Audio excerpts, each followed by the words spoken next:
So, kailangan natin magpalakas kasi last year feeling ko sobrang hina ko. Mabilis akong mapagod kaya kailangan na ng pagbabagong routine ng ating katawan.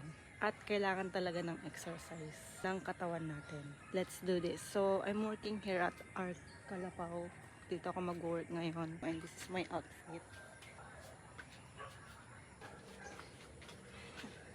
Habang nag-exercise ako, tignan niyo yung pose ako. Nanonood lang siya.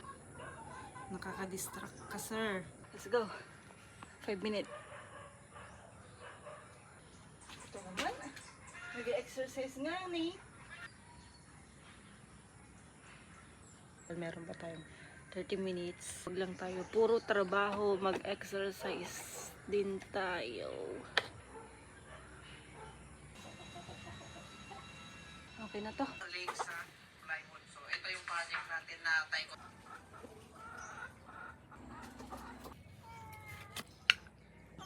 Tom, Pinapalo ko. smile. So, after na ginawa natin today, kailangan na natin mag-work. Kasi wala tayong kakainin. So, ang work ko is online sa mga magtatanong. Parang virtual assistant, ganun. So, this is day 5 of filming myself this 2026. See you on day 6, guys.